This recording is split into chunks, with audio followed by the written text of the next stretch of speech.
Assalamualaikum warahmatullahi wabarakatuh. Selamat malam dan salam sejahtera untuk kita semua. Teman-teman media, insan pers yang saya cintai dan banggakan, terima kasih telah berkenan menunggu kedatangan kami. Saya baru saja hadir di istana menghadap Bapak Presiden Prabowo Subianto. Kurang lebih kami berdialog selama kurang lebih 2 jam dan tentunya ada sejumlah hal yang bisa saya sampaikan pada kesempatan malam hari ini. Sebelumnya saya ingin menjelaskan bahwa saya baru saja landing di tanah air dari tugas di Tiongkok yang seharusnya atau seyogianya juga akan dilakukan oleh Bapak Presiden Prabowo Subianto beberapa hari ke depan ini, tetapi tentu situasi di tanah air yang kemudian kami harus segera kembali, dan untuk itu pada saat pertemuan para pimpinan partai politik di istana, saya diwakilkan oleh Mas Edi Baskoro Yudhoyono selaku Wakil Ketua Umum Partai Demokrat dan juga Ketua Fraksi Partai Demokrat DPR RI dan Sekretaris Jenderal Partai Demokrat Bung Herman Hairon. Kemudian setelah itu juga ada sidang kabinet paripurna dan tentunya sama-sama kita juga mendengarkan press conference yang disampaikan langsung oleh Bapak Presiden Prabowo Subianto. Pada kesempatan kali ini izinkan saya dalam kapasitas sebagai Ketua Umum Partai Demokrat untuk menyampaikan sikap, pandangan, dan sekaligus melaporkan kepada segenap masyarakat Indonesia apa yang tengah kami lakukan menyikapi situasi terkini di tanah air. Bisa dikatakan beberapa hari terakhir ini di berbagai wilayah, terutama di Jakarta, terjadi dinamika yang luar biasa, yang serius dan perlu mendapatkan atensi penuh dari kita semua, seluruh elemen bangsa, bukan hanya pemerintah tentunya, karena kita ingin menghadirkan solusi agar tidak berkepanjangan. Dan tentu tanpa bermaksud mengulangi apa yang disampaikan oleh Bapak Presiden, tetapi tentunya kami sebagai bagian dari pemerintahan dalam koalisi yang dibangun bersama, tentu juga ingin mendukung penuh langkah-langkah yang telah ditetapkan oleh Bapak Presiden. Sekali lagi tujuannya adalah mencari solusi yang terbaik, meredakan situasi, dan pada akhirnya kita bisa kembali beraktivitas seperti sedia kala, dan yang paling penting juga mencegah terjadinya korban jiwa dan kerusakan di berbagai daerah.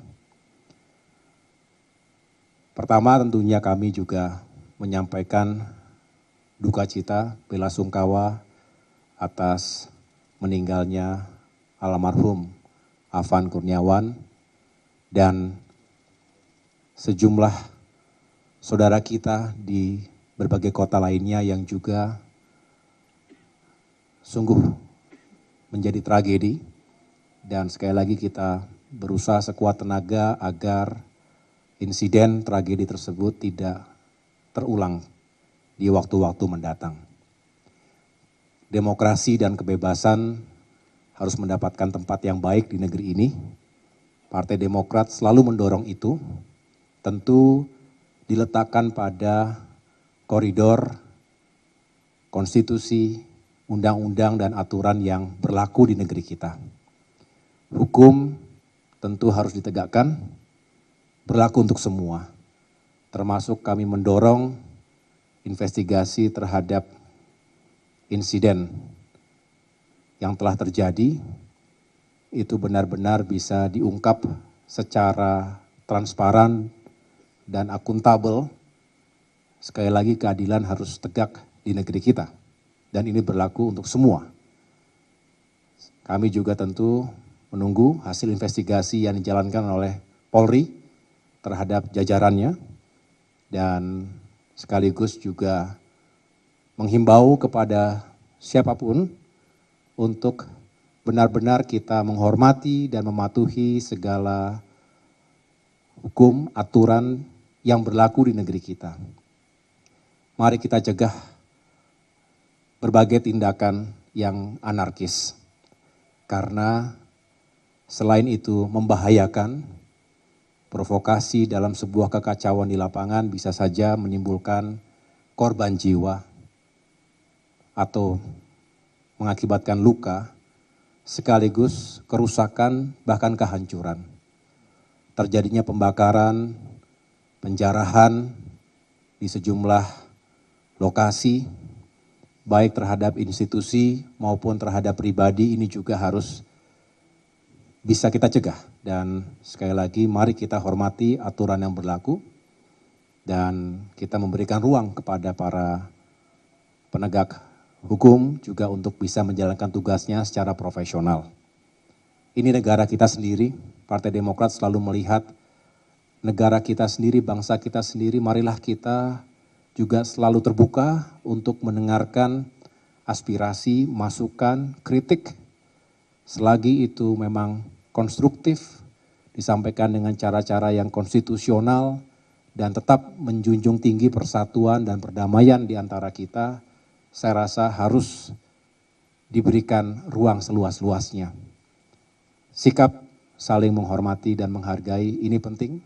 Saya pada saat mendarat di Tiongkok kemarin, jadi saya kurang 24 jam begitu mendarat karena situasi menghendaki untuk kembali, langsung kembali. Tapi begitu mendarat di Tianjin, saya langsung menggelar bisa dikatakan emergency meeting bersama seluruh jajaran Partai Demokrat. Bukan hanya di jajaran Dewan Pimpinan Pusat, tapi juga para ketua DPD di seluruh tanah air. Dan tentunya saya juga menyampaikan pesan-pesan serupa agar seluruh kader Partai Demokrat, termasuk khususnya para wakil rakyat, baik di DPR RI, DPRD Provinsi maupun Kabupaten Kota, bisa bukan hanya menjaga diri. Ingat, menjaga lisan itu penting sekali. Jangan menyakiti perasaan masyarakat. Hal yang mungkin kita anggap biasa tetapi begitu mendasar, sensitif bagi masyarakat, janganlah kemudian kita ringan melukai perasaan masyarakat. Itu pesan saya kepada seluruh kader Demokrat, dan tentunya itu juga tidak cukup. Kita harus terus menjadi rumah aspirasi yang membuka ruang dialog, mendengarkan masukan, harapan. Kalau ada yang mengekspresikan kemarahan atau emosinya, sabar dengarkan baik-baik. Ini rakyat kita sendiri, konstituen yang kita wakili. Kalau bukan karena rakyat yang kita wakili, tidak mungkin ada kita semua di sini. Tidak mungkin ada DPR atau DPRD yang seyogianya, sejatinya adalah rumah bagi suara rakyat. Suara rakyat adalah suara Tuhan, patut dan harus kita dengar baik-baik. Tentu disampaikan dengan cara yang baik. Lalu kami juga setelah ini akan melakukan kembali, bisa dikatakan pertemuan yang lebih intensif. Sekaligus saya juga berkonsultasi dengan Ketua Majelis Tinggi Partai Demokrat, yaitu Bapak Susilo Bambang Yudhoyono, Pak SBY. Perlu saya sampaikan kepada teman-teman seperti yang juga sudah diketahui, Pak SBY saat ini sudah tidak lagi aktif dalam day-to-day politics. Tidak masuk ke ranah politik praktis sehari-hari. Karena semua sudah diserahkan kepada kami yang ada di depan ini. Saya bersama dengan jajaran DPP dan kader-kader utama, ada Pak Teguh Rifki Harsha, ada Pak Muhammad Iftithar Sulaiman, selain tentunya Sekjen, Bendum, Kafrak, dan yang lain-lain. Dan sekaligus tugas-tugas sebagai Ketua MTP pun sebenarnya secara praktis sudah dijalankan oleh Ketua Umum, yang juga secara ex officio sebagai Wakil Ketua MTP. Namun demikian, khusus terkait dengan situasi terakhir ini, situasi nasional, beliau benar-benar menaruh perhatian khusus dan mengikutinya juga dengan cermat. Sehingga malam hari ini, kembalinya saya ke tanah air, kami juga sudah mengumpulkan para kader utama, para petinggi Partai Demokrat untuk membahas langkah-langkah terbaik ke depan. Yang pertama tentu, Ketua Fraksi dalam kapasitasnya sebagai pemimpin para anggota DPR RI kami yang ada di Senayan juga sudah menyampaikan sikap secara tegas bahwa terkait dengan kritik termasuk desakan berbagai kalangan masyarakat agar ditunda atau dihentikan tunjangan yang dianggap kurang tepat dihadapkan dengan situasi saat ini, apalagi ada sejumlah anggota dewan yang mungkin mengungkapkannya secara kurang simpatik, kami dengan tegas mengatakan menolak. Jadi artinya kami tidak ingin itu menjadi isu yang berlarut-larut. Kita tolak karena sekali lagi suasana dan situasinya belum tepat. Itu paling tidak langkah awal yang beberapa hari yang lalu sudah disampaikan oleh Ketua Fraksi, namun malam hari ini saya tegaskan kembali. Namun yang lain-lain tentu membutuhkan solusi yang perlu dipikirkan secara komprehensif, karena urgensi dari situasi yang terjadi hari ini itu adalah kombinasi dari politik, hukum, keamanan, ekonomi, dan sosial. Dan banyak aspirasi masyarakat yang harus kami pahami dan kemudian carikan solusinya bersama. Kami juga tentu membangun hubungan dan komunikasi dengan partai-partai lainnya, dan semangatnya tentu sekali lagi mencari solusi bersama.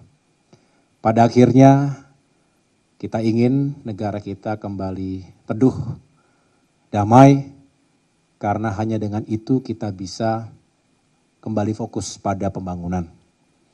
Mari hentikan segala bentuk pengerusakan, pembakaran terhadap fasilitas-fasilitas umum, apalagi kemudian ada korban jiwa di situ.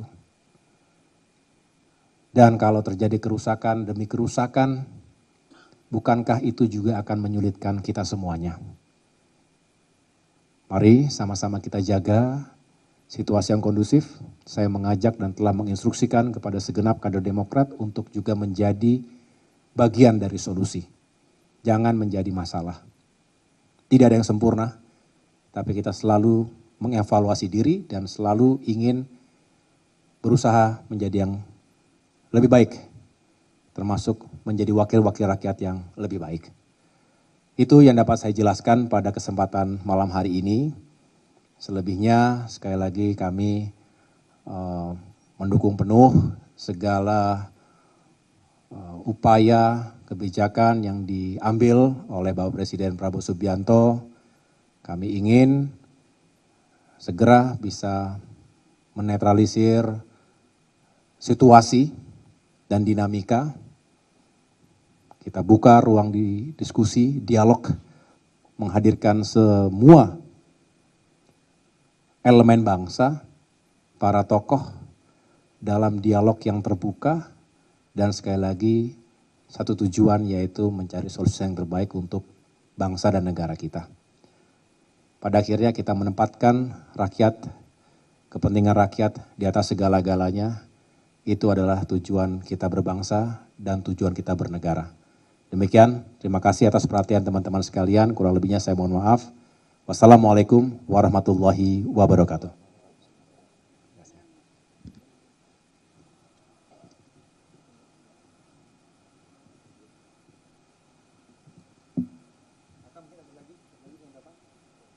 Siap. Ya, Mas Ahaye mohon izin bertanya, Tatang dari Kompas.com. Mas, ini terkait dengan yang pertama Demokrat dulu nih Mas. Kita lihat situasi di Jawa Timur, ternyata kantor gubernur dan wakil gubernur juga ikut dibakar. Apakah ada update dari Mas Emil Dardak mengenai situasi dirinya sendiri dan juga situasi di Surabaya seperti apa gitu. Yang kedua adalah soal demonstrasi kemungkinan kan masih akan berjalan sampai minggu depan. Ada himbauan apa dari Partai Demokrat sendiri untuk teman-teman yang mungkin akan datang aksi untuk tadi menghindari perusakan-perusakan. Dan yang ketiga terkait dengan jabatan Mas Ahaye sebagai Menko Infrastruktur. Kita melihat kemarin MRT sebagai salah satu objek vital juga ada salah satu stasiunnya yang terbakar Mas. Dan kemudian apakah juga ada concern khusus dari Menko Infrastruktur maupun pemerintah terkait dengan wilayah-wilayah perhubungan Mas, misalnya bandara, stasiun kereta dan lain sebagainya. Itu aja. Terima kasih Mas. Terima kasih Bung Tatang. Tadi di perjalanan saya menuju Beijing sebelum kembali ke Jakarta, saya menelpon Wagub Jawa Timur yang juga adalah Ketua DPD Partai Demokrat Jawa Timur, Mas Emil Dardak. Ya, tentu saya bertanya bagaimana situasi di Surabaya secara khusus maupun di Jawa Timur. Memang tadi malam ya ada perusakan dan pembakaran Gerahadi yang tentunya selama ini menjadi kantor sekaligus rumah rakyat yang kita jaga bersama-sama, tetapi juga menjadi korban penghancuran dan pembakaran. Secara umum tidak ada korban setahu saya, tetapi memang ya sangat disayangkan karena artinya luapan emosi maupun jika ada oknum siapapun yang melakukan pembakaran tersebut secara dipersiapkan, didesain begitu ya tentu ya harus bisa dicari, diinvestigasi dan ditegakkan hukum dengan tegas. Ini prinsipnya sama untuk semua tempat, ya harus kita tegakkan hukum dan aturan itu. Kalau tidak, sama saja kita membiarkan kerusakan dan kehancuran terjadi di depan mata kita. Jadi sekali lagi aspek yang harus kita perhatikan selain keselamatan jiwa saudara-saudara kita siapapun, tapi juga aspek ekonominya. Jadi kalau terjadi huru-hara yang sangat destruktif dan berkepanjangan, bedakan dengan demonstrasi yang damai dan konstitusional, maka sedikit banyak akan berpengaruh pada tingkat kepercayaan dan juga confidence, kepercayaan diri dari semua pihak, termasuk ketika kita berharap menghadirkan investasi. Investor tentu berharap ekosistem atau stabilitas Indonesia juga bisa ditunjukkan dengan baik sehingga tidak mengganggu siapapun yang ingin berinvestasi sekaligus membangun negeri kita. Ini terkait juga dengan infrastruktur. Salah satu upaya kita adalah menghadirkan investasi. Ekonomi tumbuh jika salah satu elemen yang penting yaitu investasi tadi bisa juga tumbuh. Nah kemudian tadi himbauan kalau ke depan masih ada gelombang demonstrasi, ya kembali saya menghimbau, Partai Demokrat juga tentu menghimbau bahwa lakukan dengan cara-cara yang baik secara konstitusional dan selalu menghormati hukum dan aturan yang berlaku.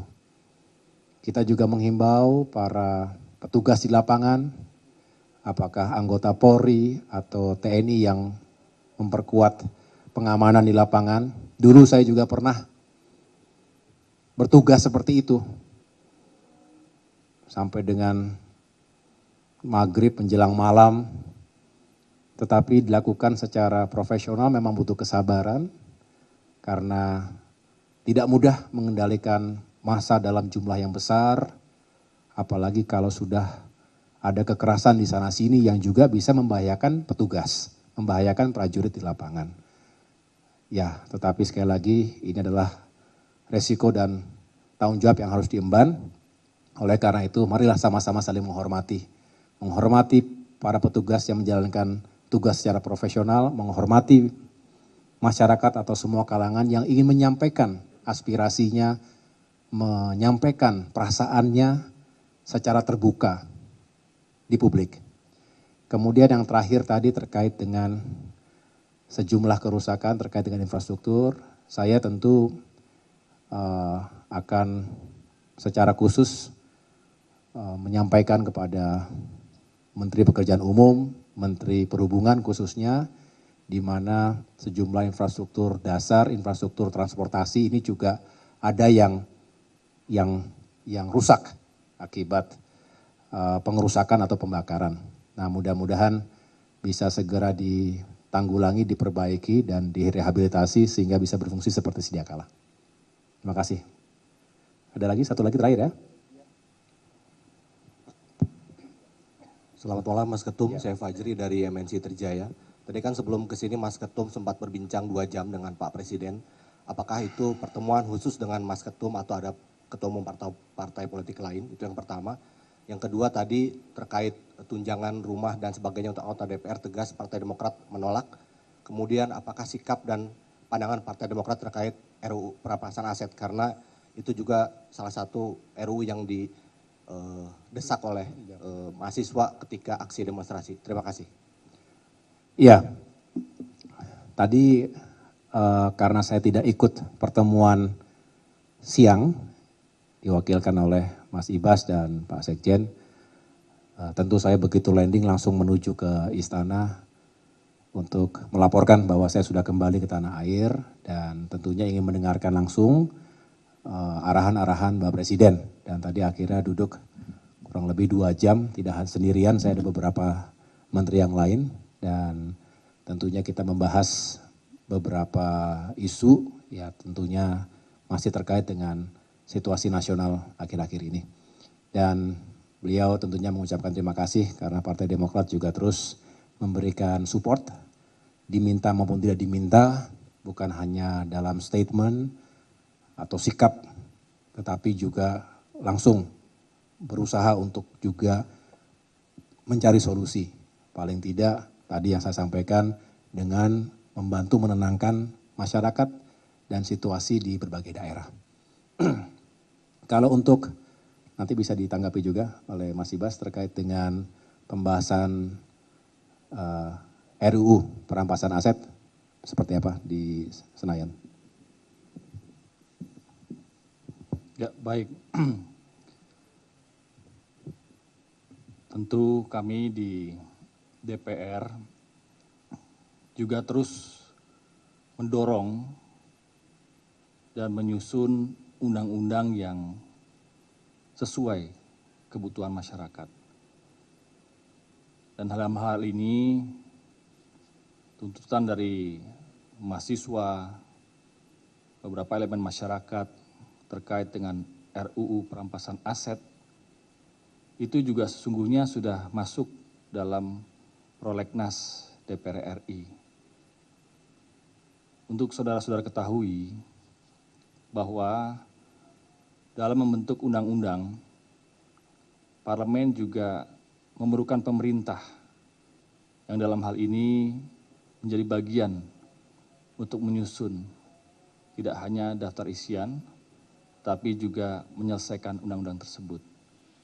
Tentu jika RUU perampasan aset hari ini dinilai sangat diperlukan dalam waktu yang cepat, kami di parlemen siap untuk membahasnya. Tapi selebihnya tentunya kami juga mendukung dan menunggu apakah undang-undang tersebut juga merupakan bagian yang perlu dituntaskan oleh pemerintah dan DPR. Fraksi Partai Demokrat hari ini hanya berjumlah 44 orang dan kami tergabung dengan fraksi-fraksi yang lain di DPR RI. Tentunya pertanyaan yang serupa pun harus juga ditanyakan kepada fraksi-fraksi yang ada di DPR RI terkait dengan komitmen dan juga keinginan untuk menuntaskan undang-undang perampasan aset atau dalam hal ini RUU perampasan aset. Kami percaya bahwa hukum harus ditegakkan seadil-adilnya, termasuk dengan kondisi yang hari ini terjadi di seluruh tanah air terkait dengan keamanan, ketertiban nasional, dan juga perilaku-perilaku yang mungkin harus diinvestigasi, harus dilakukan pengusutan secara tuntas. Hal yang dilakukan masyarakat ataupun oknum ataupun siapapun terhadap objek-objek vital, objek-objek umum, termasuk objek-objek pribadi, yang mana itu juga merupakan bagian yang harus dilindungi dan mengikuti peraturan perundang-undangan.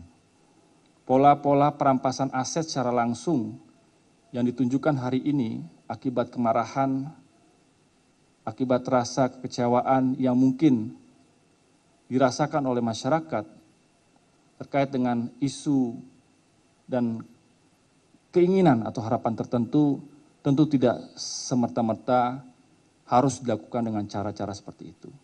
Tadi sampaikan Mas Ketum, Partai Demokrat, fraksi Partai Demokrat tentu ingin selalu menjadi bagian dari aspirasi masyarakat.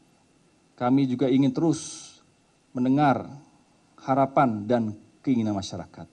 Kami juga ingin terus memperjuangkan program-program tidak hanya di bidang ekonomi, bidang sosial, dan kesejahteraan. Hampir setiap tahun selama 5-10 tahun terakhir, Partai Demokrat selalu juga memperjuangkannya, baik dalam rapat-rapat resmi dan juga pandangan-pandangan yang disampaikan oleh fraksi Partai Demokrat. Oleh karena itu, sekali lagi kami menunggu dan menyambut jika memang RUU perampasan aset hari ini adalah hal yang paling urgent, selain tentunya kita melakukan konsolidasi secara nasional, melakukan keterlibatan umum, dan menindak tegas dari para pelaku-pelaku yang kemudian melakukan perusakan-perusakan dan kerusuhan-kerusuhan. Kami juga mendengar bahwa selain tentunya korban yang tadi disampaikan oleh Pak Ketum terkait almarhum Bung Afan, ada juga masyarakat lain yang menjadi korban di daerah-daerah tertentu. Kami juga mendapat masukan dan laporan, ternyata aparatur kita, kepolisian yang juga menjaga secara profesional, juga mendapatkan ancaman, teror, dan penganiayaan, dan bahkan tidak sedikit juga yang terluka. Oleh karena itu, saya setuju dan mendukung apa yang disampaikan Presiden bahwa Polri, TNI, dan para petugas selain tentunya melindungi masyarakat dan juga menjaga ketertiban, tapi juga tentunya menindak jika ada perilaku-perilaku yang tidak sesuai dengan ketentuan dan peraturan perundang-undangan. Sekali lagi kami menunggu jika Partai Demokrat menganggap RUU perampasan aset bersama partai lain dan fraksi yang lain, kami siap untuk membahasnya. Cukup. Terima kasih teman-teman semua. Terima kasih. Assalamualaikum warahmatullahi wabarakatuh. Terima kasih ya. Terima kasih. Terima kasih ya semuanya ya. Terima kasih ya teman-teman ya.